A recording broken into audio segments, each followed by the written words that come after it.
Mais voilà la question qui se pose, qu'est-ce qui fait qu'une église fonctionne fondée sur ce que le Christ a apporté, fondée sur ce que Paul, ce que les apôtres ont apporté ou pas?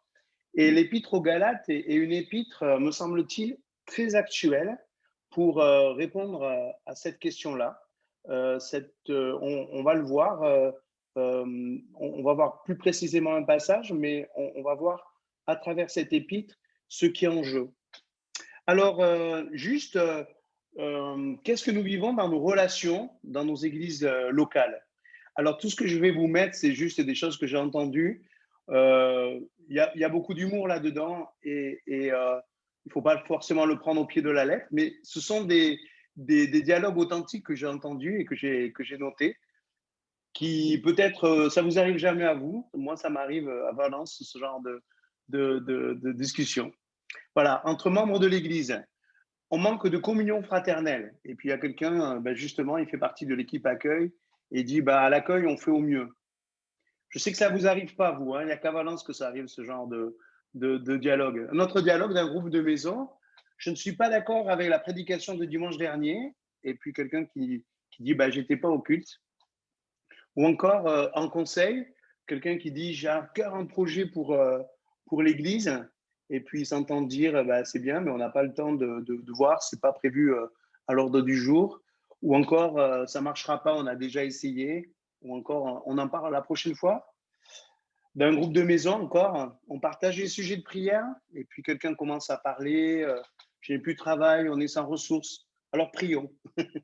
Voilà, une situation qui demanderait quelque part de l'écoute, et rapidement on passe à la prière. Puis dans une discussion d'église, les noms ne sont pas les justes, hein. C'est Léa à Pierre qui dit, j'espère qu'on peut compter sur toi. Pierre à Léa qui dit, ben, je vais essayer, je suis pas mal occupé. Léa à Nicole qui dit, que penses-tu de Pierre?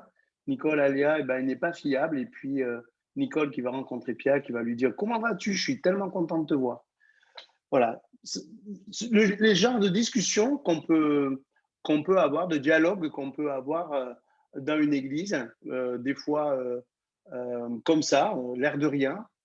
Et en fait, dans nos églises, petit à petit, nos relations deviennent une dynamique des cœurs fatigués.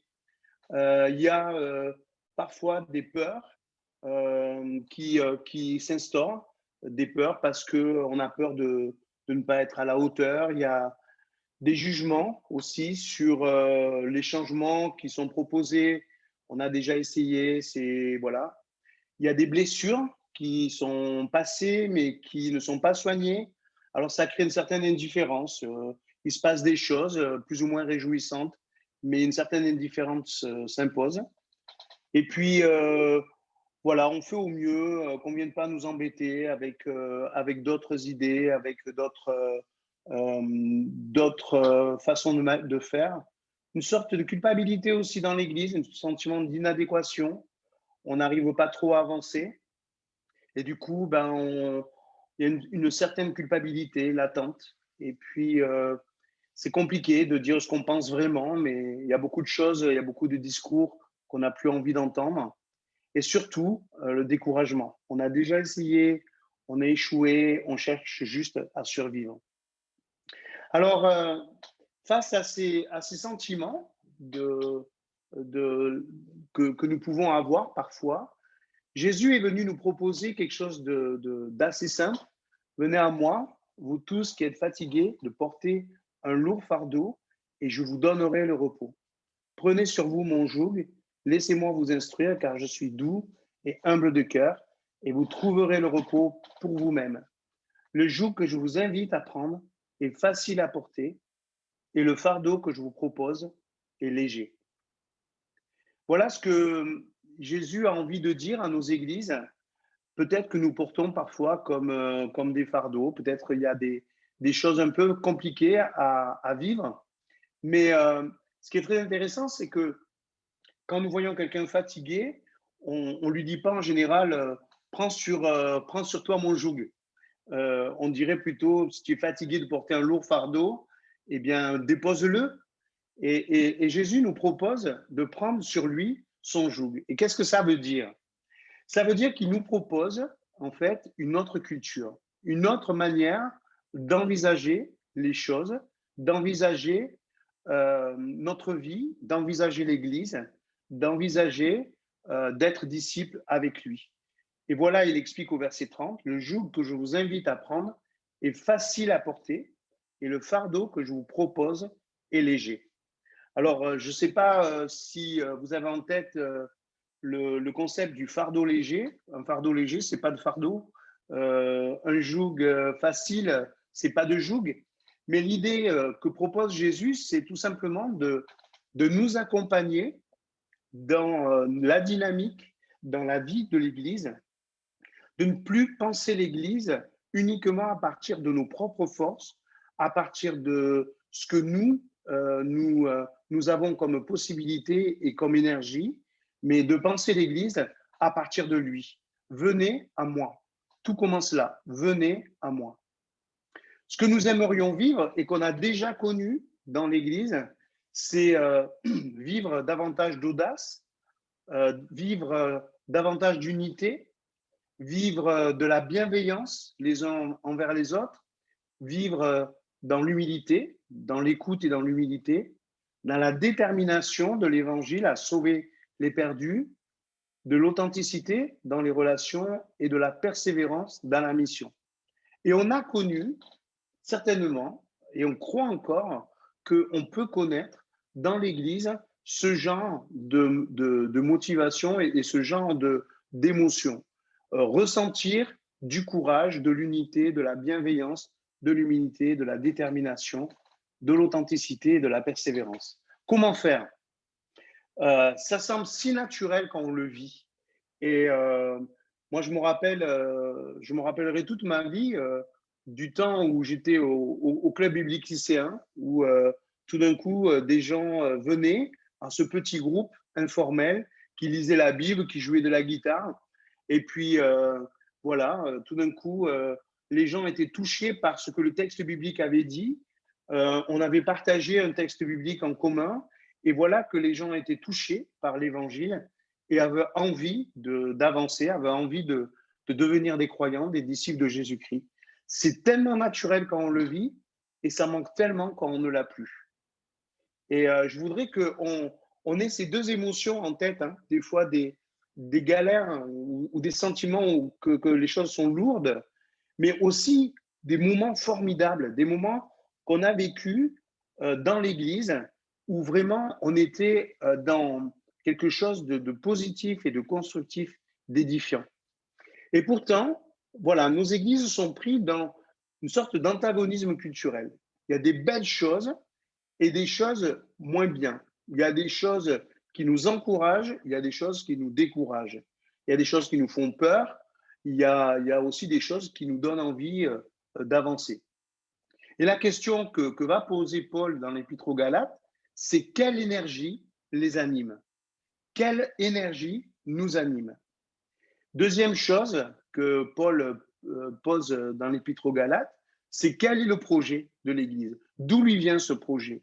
Pourquoi il y a une Église? Pourquoi nous sommes rassemblés en Église? Quelle est la culture de l'Église et quelles sont ses valeurs? Et quelles sont nos chances de réussir en vivant dans l'antagonisme?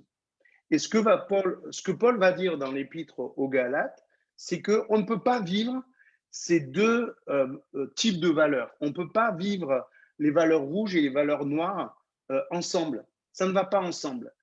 Si on vit les deux, si dès qu'il y a de l'audace, il y a de la peur qui vient répondre, si dès qu'il y a de l'unité, eh bien, il y a aussi du jugement, si dès qu'il y a de la bienveillance, il y a aussi de l'indifférence, les uns vont détruire les autres. Et Paul est radical, il dit il n'y a qu'un évangile, il n'y a qu'une culture, il n'y a qu'un enseignement, c'est celui que je vous ai apporté au nom de Jésus-Christ. Alors, juste quelques mots sur la motivation de Paul dans l'Épître aux Galates avant de venir au texte lui-même que nous allons étudier ce soir. Il y avait des enseignants d'origine juive qui avaient apporté un enseignement divergent à celui de Paul dans l'Église des Galates. Et Paul rappelle les fondamentaux. Et ils ne sont pas que théologiques, ils sont aussi pratiques. Sur quoi se fonde notre foi? Donc il y a deux questions, hein. Qui est le Père, qui est le Fils et qui est l'Esprit, d'accord? Mais aussi, à partir de quoi nous décidons finalement de suivre ou de ne pas suivre ceux qui viennent apporter un évangile. Et il montre que s'ils obéissent à une culture humaine apportée par les Juifs, eh bien, effectivement, ils vont se perdre en route. Et Paul les invite à s'appuyer sur l'œuvre du Christ et sur la puissance de l'Esprit. C'est ce verset qui est fondamental euh, dans Galates 2, verset 16. Nous savons que l'homme est reconnu juste par Dieu uniquement à cause de sa foi en Jésus-Christ et non parce qu'il obéit en tout à la loi de Moïse. Donc l'alternative qui était proposée par les Juifs est rejetée par Paul. Il va falloir fonder notre foi, non pas sur nos opinions, non pas sur notre culture humaine, mais sur la puissance de l'Esprit.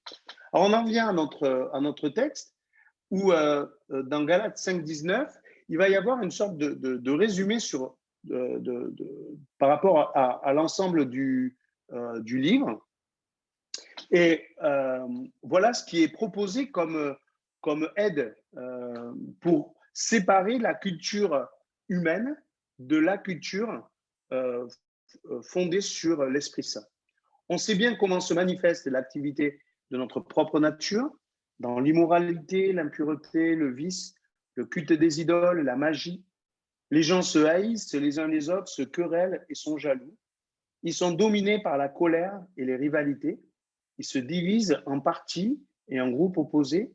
Ils sont envieux, ils se livrent à l'ivrognerie, à des orgies et commettent d'autres actions semblables. Je vous avertis maintenant, comme je l'ai déjà fait, ceux qui agissent ainsi n'auront pas de place dans le royaume de Dieu. Et puis on saute au verset 26. Ne soyons pas vaniteux, renonçons à nous défier ou à nous envier les uns les autres. Et puis la suite du texte à partir du verset 22. Mais ce que l'Esprit Saint produit, et voilà l'alternative qui est proposée par Paul, ce que l'Esprit Saint produit, c'est l'amour, la joie, la paix, la patience, la bienveillance, la bonté, la fidélité, la douceur et la maîtrise de soi. La loi n'est certes pas contre de telles choses. Ceux qui appartiennent à Jésus-Christ ont fait mourir sur la croix leur propre nature avec ses passions et ses désirs. L'Esprit nous a donné la vie. Laissons-le donc aussi diriger notre conduite. Voilà ce que Paul propose. Il nous propose de nous laisser conduire par l'Esprit Saint. Seul lui va nous donner ces émotions, ces valeurs qui sont justes. Et en fait, c'est au fruit qu'on reconnaît l'arbre. Quand nous ressentons des émotions et des valeurs du type de la jalousie, de la colère, des rivalités, de l'opposition, eh bien, nous sommes à côté de ce que le Christ nous apporte par son esprit. L'esprit nous a donné la vie, laissons-le donc diriger notre conduite. Alors du coup, ce que toute l'épître aux Galates nous propose et ce que ce texte résume, c'est qu'est-ce que nous avons besoin de réformer dans l'Église.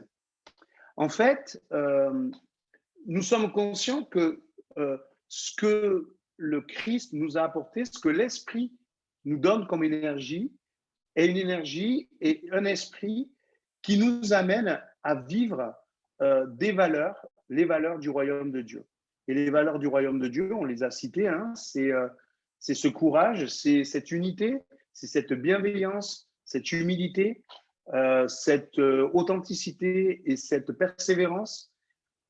Ces valeurs-là, nous sommes conscients qu'il nous faut les avoir et à la fois, nous ressentons dans notre vie et dans nos réactions, dans notre manière de vivre, eh bien, une culture euh, qui est paradoxale par rapport à cela. Il y a parfois des divisions, du découragement, des jugements, des choses qui ne sont pas positives.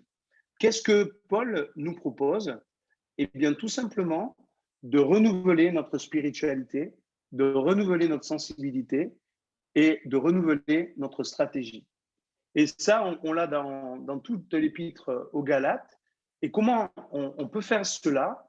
Je vous propose 3 textes qui sont tout le long de l'épître, mais vraiment, c'est des textes qui résument la pensée de Paul. D'abord, se laisser inspirer par l'Esprit. Comment se laisser inspirer par l'Esprit? Eh bien, dans Galates 3, versets 3 à 5, il nous dit ceci. Vous avez commencé par l'Esprit de Dieu, voulez-vous l'achever maintenant par vos propres forces? Avez-vous fait de telles expériences pour rien? Il n'est pas possible que ce soit pour rien. Quand Dieu vous accorde son esprit et réalise des miracles parmi vous, le fait-il parce que vous obéissez à la loi ou parce que vous entendez et croyez la bonne nouvelle? Et quelque part, la question de fond demeure, est-ce que nous allons nous fonder sur ce que l'Esprit de Dieu va faire dans l'Église, va faire par nos vies, va faire dans notre communion fraternelle, ou est-ce que nous allons essayer de faire l'Église par nos propres forces? Ces expériences que nous avons faites, qui nous les a amenées? Dieu nous a accordé, verset 5, son esprit, a réalisé des miracles parmi nous, ça veut dire qu'il est intervenu parmi nous. Le fait-il parce que on obéirait à des lois ou parce qu'on aurait certaines pratiques ou parce qu'on a entendu et parce qu'on a cru en cette bonne nouvelle? Et quelle est cette bonne nouvelle? C'est que le Christ veut se manifester à travers son corps qui est l'Église. Et on en vient à notre second texte, en prenant conscience de notre héritage. C'est dans Galates 4, verset 7. Ainsi, chaque croyant peut dire, tu n'es plus esclave, mais enfant. Tu es son enfant, Dieu te donnera l'héritage qu'il réserve à ses enfants. Et là, le que nous avons en tant que disciples consiste à réaliser que Dieu, en Jésus-Christ, nous a adoptés, nous sommes désormais les frères du Christ et nous avons un héritage, c'est-à-dire nous avons les moyens et nous avons la présence de Dieu en nous qui nous permet de le servir et de le servir avec les valeurs qu'il nous a enseignées et qu'il a partagées avec nous. Et troisième texte très important qui nous parle de comment on va renouveler notre stratégie. Le Christ nous a libérés pour que nous soyons vraiment libres. Tenez bon donc, ne vous laissez pas de nouveau réduire en esclavage.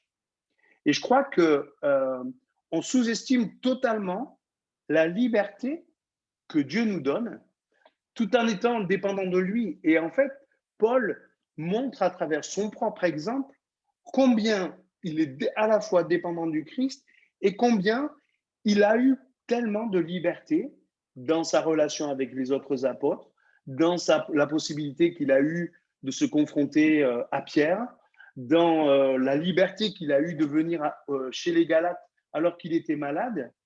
Voilà, Paul est un homme en liberté et il va montrer son exemple pour inspirer les Galates, pour inspirer cette Église et dire arrêtez de vous laisser asservir, de vous laisser décourager par des gens qui veulent mettre des charges sur vous. Voilà, comment renouveler notre spiritualité en étant vraiment proche de l'Esprit Saint, certainement davantage de réunions de prière dans nos églises, davantage demander à Dieu, inspire-nous, montre-nous comment tu veux transformer notre culture et nous voulons nous rappeler de ce que tu as commencé à faire déjà dans nos vies. Deuxième chose, en prenant conscience de qui nous sommes, de la valeur que nous avons, du fait qu'il n'y a pas que les pasteurs, mais que chacun, nous avons un sacerdoce universel, nous avons à exercer un ministère, nous avons un héritage, C'était pas rien l'héritage. Hein. L'enfant recevait un héritage et il recevait en même temps un travail avec cet héritage. Par exemple, il héritait d'une terre et il devenait le travailleur, hein, pour cette terre. Et troisièmement, vivre cette liberté, renouveler nos habitudes, renouveler notre manière de vivre l'Église ensemble. Et ces valeurs-là, ces valeurs positives, quand on ne les ressent plus, quand on ne les vit plus, eh bien, c'est assez simple, hein, de retrouver ça. Ça commence par des réunions de prière. Et vraiment, oser dans nos réunions de prière, partager, discuter ensemble, renouveler notre cohésion, redire nos découragements parfois les uns aux autres, dire nos émotions négatives, en parler, parce qu'elles sont humaines. Ça fait partie de nous de parfois être découragé, d'avoir peur. Ces choses-là font partie de notre vie, mais voilà, nous pouvons les déposer, surtout dans ce temps de Pâques, hein, nous pouvons les déposer au pied de la croix et demander au Seigneur de nous en délivrer afin de vivre pleinement ces valeurs du royaume. Trois enseignements que je voudrais retenir. D'abord, est-ce que nous avons une vision optimiste ou pessimiste de la vie chrétienne? Ça dépend du fondement posé. Ce n'est pas la situation qui va faire que nous avons une vision optimiste ou pessimiste de l'Église. C'est vraiment le fait que nous fondons non pas sur notre propre volonté ou notre propre puissance, mais nous croyons que l'Esprit qui nous a touchés est capable de nous conduire, est capable d'amener dans nos vies ce qu'il faut pour que l'Église se développe et devienne saine et missionnaire. L'Esprit Saint nous transforme, ok, mais il collabore avec nous. C'est-à-dire, ce n'est pas parce qu'il a fait cette œuvre en nous que nous ne devrons pas collaborer avec lui. Et j'aime beaucoup ce verset 25 de Galates 5 où l'indicatif devient impératif. L'Esprit nous a donné la vie, laissons-le donc aussi diriger notre conduite. C'est-à-dire que ce que l'Esprit Saint a commencé, on ne va pas arrêter parce que la situation est devenue compliquée, parce qu'il y a des obstacles, parce qu'il y a des tensions dans l'Église. On va chaque fois revenir à comment nous avons été inspirés au départ, par l'œuvre du Christ, par l'œuvre de l'Esprit en nous. Et la dernière conclusion, c'est cette culture est accessible. Elle est accessible à toutes nos églises, qu'elles soient rurales, qu'elles soient urbaines, qu'elles soient petites, qu'elles soient grandes, c'est accessible. Cette culture saine et missionnaire, ces valeurs-là sont accessibles. Et Paul montre que c'est tellement simple, finalement. Et souvent, c'est nous qui compliquons beaucoup les choses, mais juste revenons à cette grâce que le Christ nous a donnée d'être ensemble dans l'Église.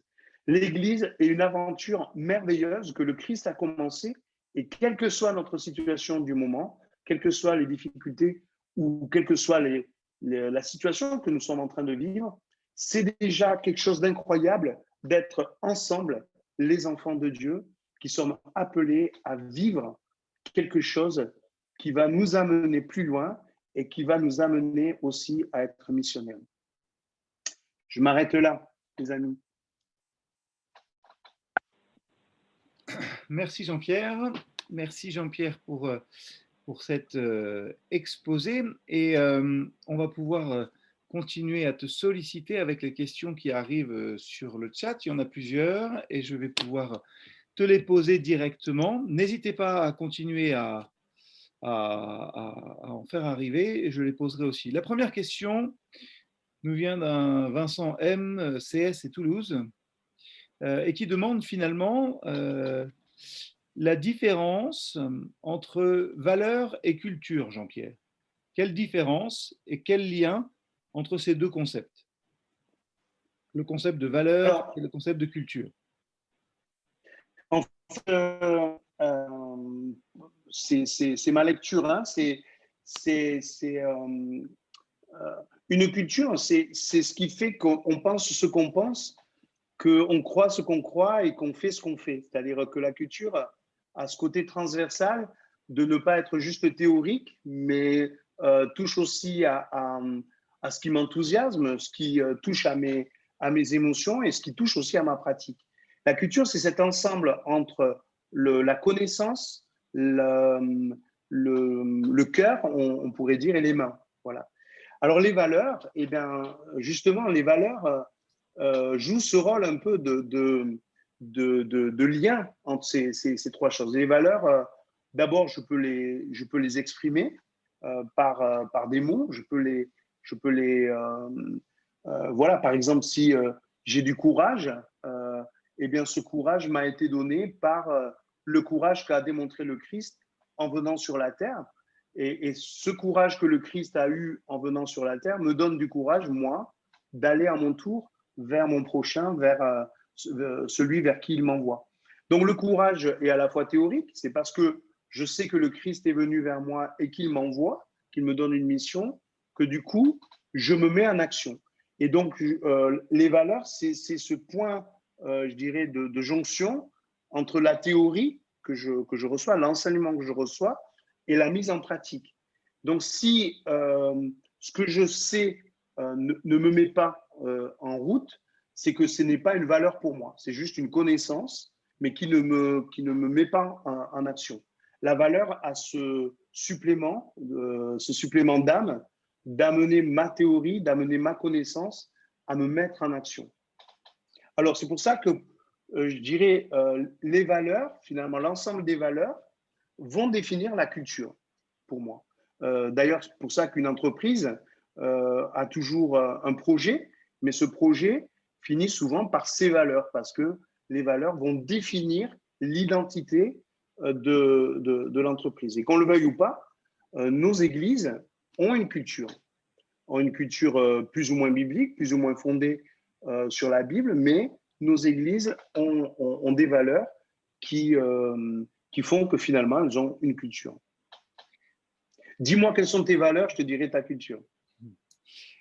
Ok, avant de permettre peut-être à Vincent M d'ouvrir son micro pour compléter s'il n'est pas satisfait de la réponse, on a une question un petit peu connexe aussi. Quelle différence entre valeurs et sentiments? Par exemple, le découragement, la culpabilité ne sont-ils pas des valeurs?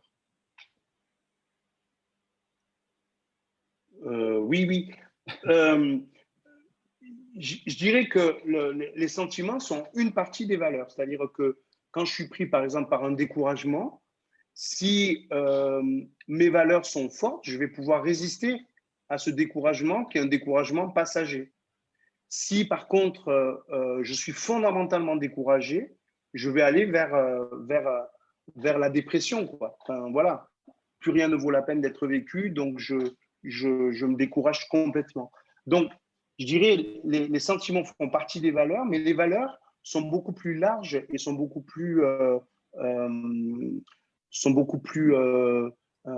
touchent l'ensemble de ma réalité, alors que mes sentiments ne touchent qu'une partie de ma réalité. Alors, par exemple, des fois, on a pensé que l'important, c'était la connaissance et pas les émotions. Et moi, je répondrai à partir de là que si ma connaissance ne fait pas émerger, par exemple, un enthousiasme ou une émotion, c'est que cette connaissance est juste théorique et elle n'est pas mise en pratique. Voilà. Ok.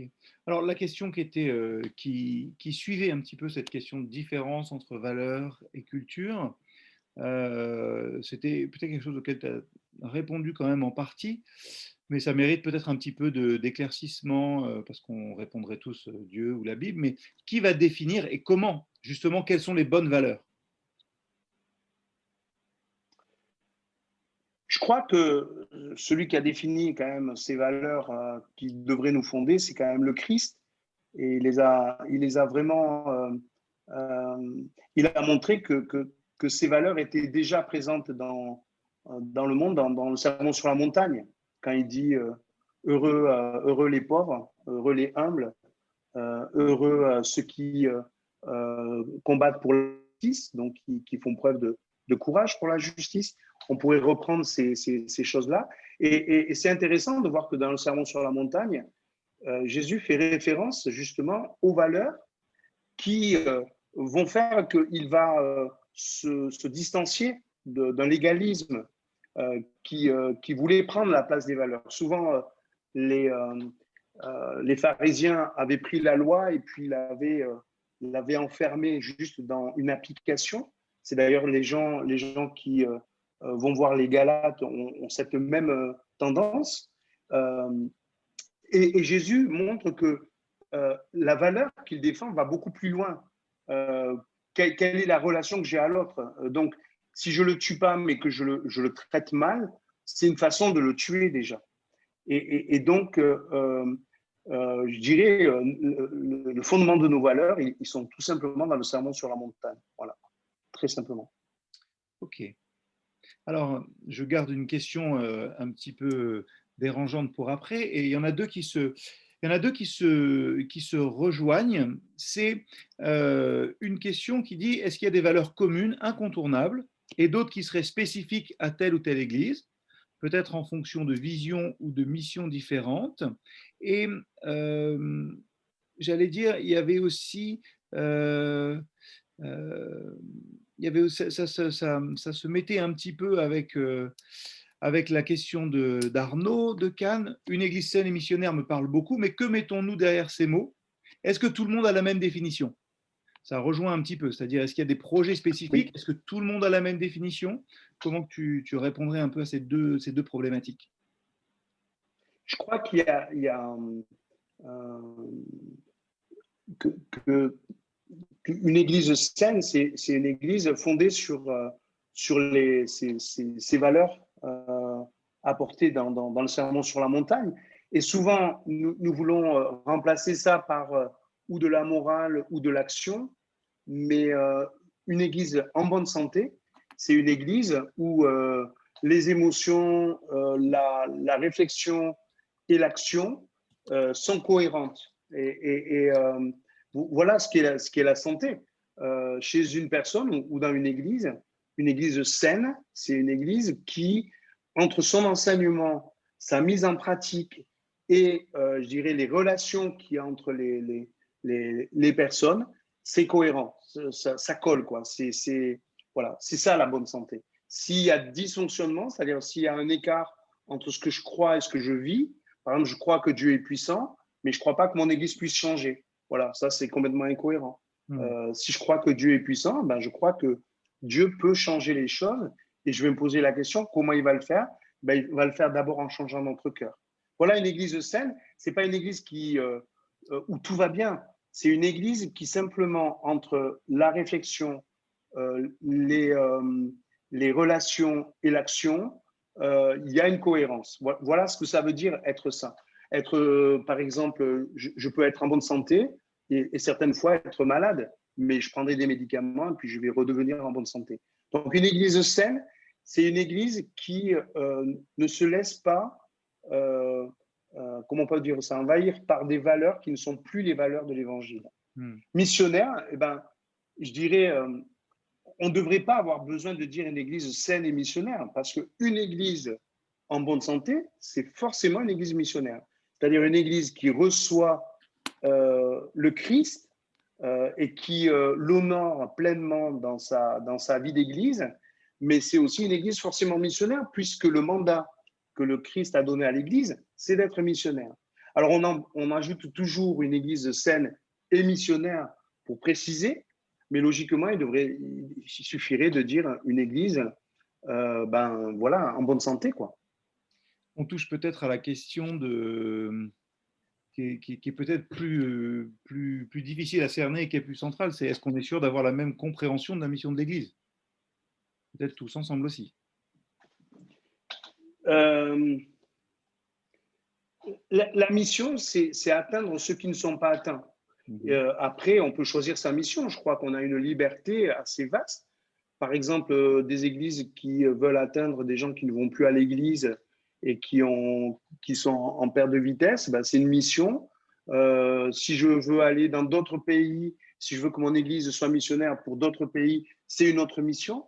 Mais en tout cas, une église missionnaire, c'est tout simplement vouloir atteindre des gens qui ne sont pas encore atteints par l'église telle qu'elle est. Et ça, c'est obligé que l'église se pose ces questions stratégiques de quelle est notre cible de mission. Quand Jésus nous dit vous allez aller jusqu'aux extrémités de la terre, chacune de nos églises ne va pas le faire.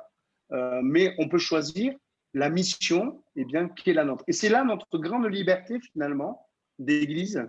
Nous avons cette liberté d'atteindre une cible qui n'est pas toutes les cibles. Et ça peut être atteindre le monde musulman, ça peut être atteindre une population. Voilà. Moi, je languis que nos églises, et je crois que vraiment les églises olives sont typées pour ça, des églises qui veulent atteindre le français moyen, quoi. Enfin, voilà, qui cherchent à atteindre vraiment nos contemporains. C'est difficile, c'est vraiment compliqué parce que nos contemporains sont agnostiques et on a un vrai boulot pour qu'ils puissent croire en l'évangile. Mais nous croyons que par la puissance de Dieu, on pourrait atteindre les Français aujourd'hui, quoi. Ok. Alors, il y a des messages qui arrivent. Il y avait une remarque par rapport, je pense, à ton utilisation un petit peu du texte de Galates et notamment la question des fruits. Et une remarque qui peut être posée comme une question finalement, est-ce qu'il n'y a pas un danger à mesurer notre fidélité aux fruits obtenus ou justement à l'absence de fruits? Je crois que quand Paul dit ça, ce texte, je le trouve fabuleux. Moi, j'essaye de l'utiliser assez fréquemment, juste pour faire un bilan. Voilà, quelles sont mes émotions? Et des fois, je me reconnais dans les fruits obtenus par la chair, et je me dis, c'est pas bon, quoi. Je suis pas bien connecté. Et en fait, c'est pas du tout pour nous culpabiliser, mais une sorte de test où j'en suis avec mes émotions. Et si j'ai ces émotions qui viennent, oui, de la chair, quoi. Et je pense pas que ce soit du tout pour une critique de la part de Paul, des uns ou des autres. Il dit juste, c'est quoi, qu'est-ce qui est dans votre cœur? Et des fois, je peux ressentir, je sais pas, de la jalousie, des rivalités, de l'agressivité. Ça peut pas venir de l'Esprit Saint, quoi. Je peux pas justifier ça. Et donc, ça me permet de revenir en arrière et de me dire, je suis mal connecté. Je suis connecté à mes propres désirs et non pas à l'Esprit Saint. Et je pense que c'est compliqué de le faire les uns avec les autres, mais chacun, on peut le faire individuellement, de se connecter à ce texte en disant, c'est quoi qui m'influence? Et l'influence de l'esprit, c'est clair et net, ce sont ces fruits-là qui vont donner. D'accord, il y a une petite précision en tout cas de la personne qui a posé la question, qui disait qu'il pensait plus aux fruits missionnaires, on va dire. Oui. Alors, les fruits missionnaires, c'est encore autre chose. Hein. Je pense que d'abord, mais il y a un lien, me semble-t-il. D'abord, les premiers fruits, c'est notre attitude, c'est notre comportement. Et c'est vrai que souvent, on pense aux fruits missionnaires, c'est-à-dire les gens qui vont se convertir. Mais comment les gens vont être touchés? En nous voyant nous comporter. C'est notre comportement qui va apporter une crédibilité à notre enseignement. Et c'est ça qui va porter des fruits. Et on voudrait l'un sans l'autre. Hein. On voudrait porter des fruits sans avoir le comportement qui va avec, ou sans avoir l'enseignement. Mais tout ça se tient. Et c'est ça que je trouve très important. Il n'y a pas de différence entre fruits missionnaires et fruits du comportement, ou même connaissance.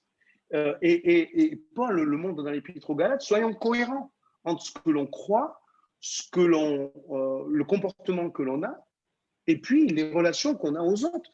Tout ça se tient. Et l'un mène à l'autre qui mène au troisième.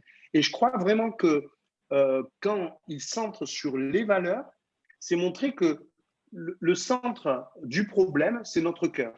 C'est là que le Christ veut agir. C'est pas juste qu'on ait des églises qui fassent plus d'actions missionnaires, mais que nos cœurs soient remplis d'amour, de compassion, comme le Christ a été rempli à notre égard de compassion et d'amour. Et c'est ça qui porte du fruit. C'est pas juste que des gens viennent à l'église, mais aussi que notre comportement évolue et soit transformé. Pour ça, pour moi, il n'y a pas d'opposition entre une église saine et une église missionnaire. Les deux vont ensemble. Une église saine va être missionnaire et une église missionnaire, pour l'être vraiment et pour être efficace dans sa mission, doit être saine, doit être en bonne santé. Ok. Alors, on a des questions très concrètes et très pratiques maintenant. Pour toi, tu es sur le grid, Jean-Pierre, ce soir. Une question qui vient, c'est qu'est-ce qu'on entend par missionnaire? C'est une question qui revient assez souvent dans les dimensions de la missiologie, hein, et l'histoire aussi de notre évangélisation et de notre témoignage. Est-ce que missionnaire, c'est l'évangélisation contre les actions sociales ou les deux qui vont ensemble? Je pense que ça, tu peux y répondre assez vite. Et on a un autre message qui est venu directement, qui pose une question assez générale. Tu répondras peut-être par oui ou par non, mais te connaissant, je sais à peu près ce que tu vas répondre. N'a-t-on pas perdu un peu l'urgence de la mission? Ah si, on a perdu l'urgence de la mission et on a même perdu le fait que être disciple, c'est être missionnaire. Ça ne viendrait pas à l'esprit d'un chrétien de dire, moi, la prière, c'est pas mon truc, je laisse ça à d'autres qui ont le ministère de la prière. Et d'autres, enfin, pas mal de chrétiens pensent, il y a des gens qui ont l'esprit missionnaire, mais moi, je le suis pas. C'est pas possible. Un disciple fait des disciples. C'est sa nature même. Je ne peux pas être un disciple qui n'a pas comme objectif de faire des disciples. Alors, je ne peux pas être un disciple non plus qui ne prie pas, hein. Je veux dire, on ne va pas opposer quelques éléments aux autres. Justement, c'est cette cohérence de je crois vraiment que le Seigneur m'a donné un héritage et cet héritage, c'est de travailler avec l'Esprit Saint, c'est de collaborer avec l'Esprit Saint. C'est ces deux bœufs. Alors, c'est peut-être une image qui est pas évidente, hein, mais moi, je trouve ça magnifique, quoi. Quand je suis dans la tâche et que c'est compliqué, il y a Jésus qui me dit, je porte ta tâche avec toi. Je suis avec toi. Et bon, l'image du joug, ça peut être facile parce qu'il est à côté de nous et qu'il travaille avec nous dans la mission. Mais voilà, pour moi, un disciple est missionnaire et ça ne peut pas être un spécialiste, quoi. Enfin, c'est pas, la mission n'est pas une affaire de spécialiste, c'est l'affaire de tout disciple. D'accord. Et donc, pour la question de l'évangélisation, la relation évangélisation-action sociale, Mais pour moi, l'évangélisation, c'est pas forcément dire à mes contemporains, Jésus-Christ est mort sur la croix pour tes péchés, viens à lui si tu veux être sauvé, crois en ce qu'il te dit. L'action sociale est une façon d'évangéliser. Et je crois que le contact que nous avons avec nos contemporains ne peut pas être que d'évangélisation. On va d'abord devenir amis avec eux, on va aussi les aider, on va les servir. Et il n'y a pas de séparation entre le service et le témoignage. Le service est un témoignage et le témoignage est un service. Je ne vais pas aller vers l'autre dans l'arrogance en lui disant, tu n'as pas compris, je vais t'expliquer. Je vais vers l'autre en lui disant, tu as besoin de moi, je suis là. Pourquoi? Parce que c'est comme ça que Jésus-Christ s'est approché de moi. C'est pour ça que, pareil, il n'y a pas d'opposition, me semble-t-il, entre l'action sociale et l'évangélisation. Et l'évangélisation n'est pas que l'explicitation de l'évangile, c'est dans la relation totale que j'ai avec l'autre. Et c'est peut-être autant par des gestes que par des paroles que l'évangélisation circule, enfin passe, quoi. okay. Alors, j'ai deux questions là aussi qui se rejoignent et qui vont toucher à sans doute une question que se posent beaucoup de gens peut-être sans se l'avouer et qui peut se poser dans nos églises. La première, c'est en repensant à tes petites phrases de l'introduction. Quelqu'un a le sentiment que le frein est grand de ne pas nous écouter et de ce fait d'avoir des difficultés pour oser se réformer. Et la question, c'est comment faire justement quand on arrive là. Et une deuxième question qui lui est connexe, je te pose les deux en même temps. Comment faire pour vivre ce qu'on veut vivre? L'audace, l'unité, etc. Ça manque quand on ne l'a plus. Ça se complique quand on n'a pas encore pu le vivre véritablement, quand on ne l'a pas vécu dans une église saine et missionnaire. Comment alors susciter ce manque? Je vais te l'envoyer en direct, comme ça tu l'auras en entier. Ouais. Euh, sur la question de ne pas nous écouter, bien sûr il faut nous écouter.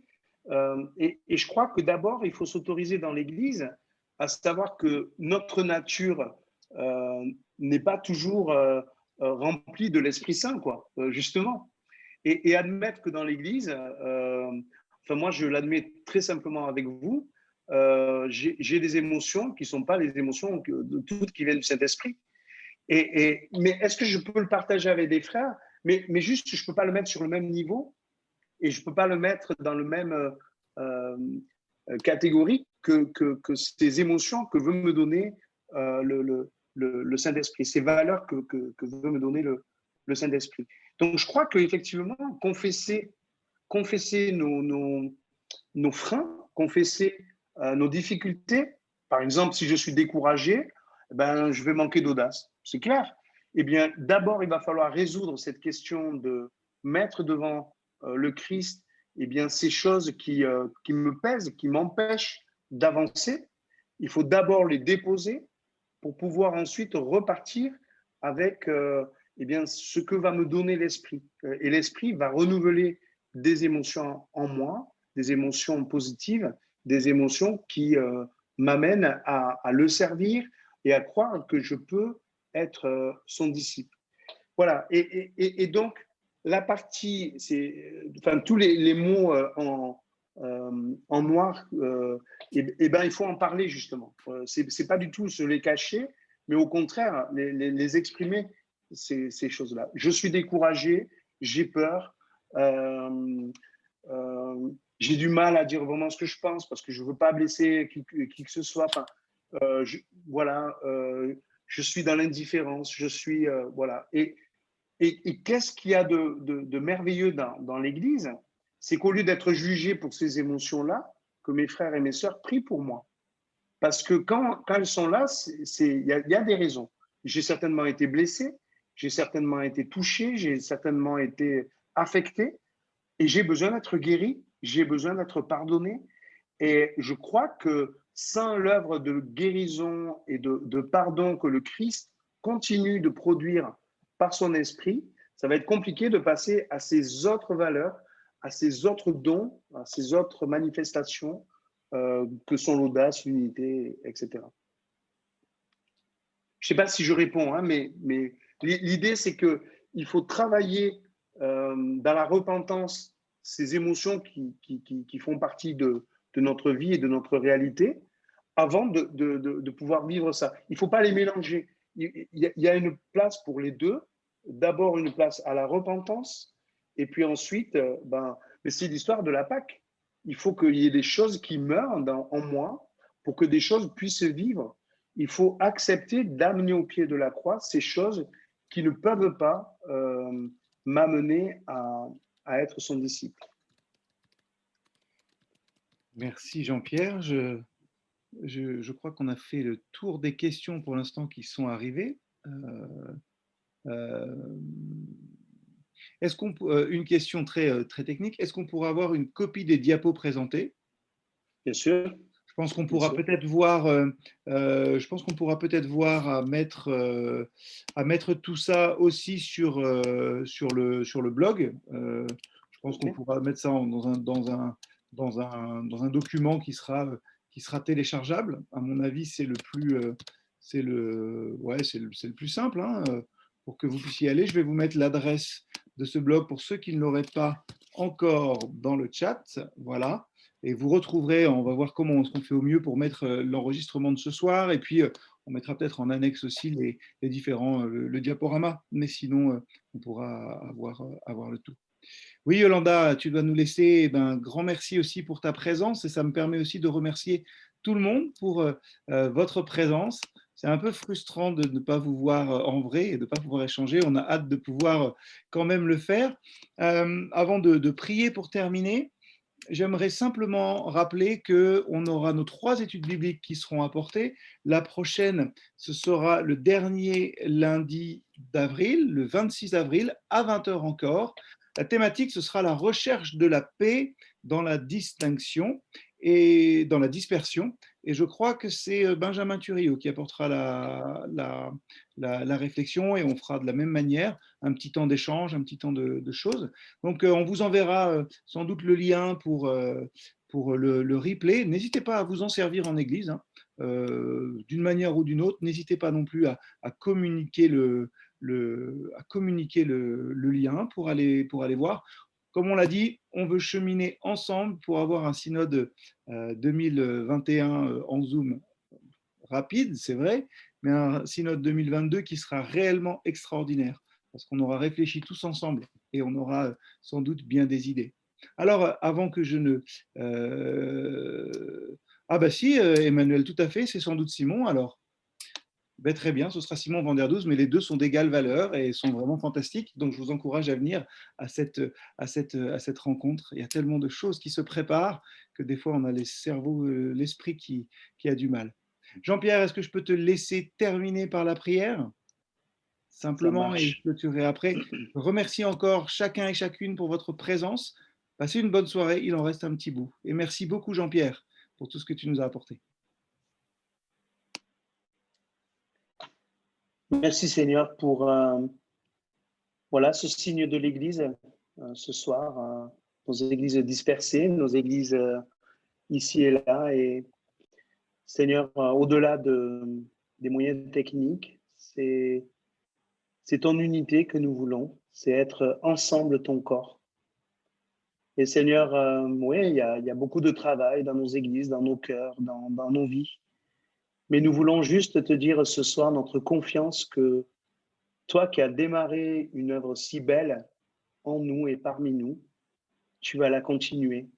Et nous voulons te remettre notre union et te demander de la bénir, de lui permettre de se développer. Ça ne viendra pas de nous, Seigneur, c'est toi qui vas le faire. Mais merci parce que tu as décidé de le faire avec nous. Et Seigneur, nous voulons nous soumettre à toi et te laisser agir dans nos cœurs, dans nos vies. Nous voulons, Seigneur, que tu renouvelles nos intelligences, que tu renouvelles nos cœurs, nos émotions, nos pensées. Et nous voulons aussi que tu renouvelles nos actions, notre manière de nous comporter et d'agir. Aide-nous, Seigneur, individuellement et collectivement en Église. Aide-nous à être transformés par ton esprit. C'est notre prière. Amen.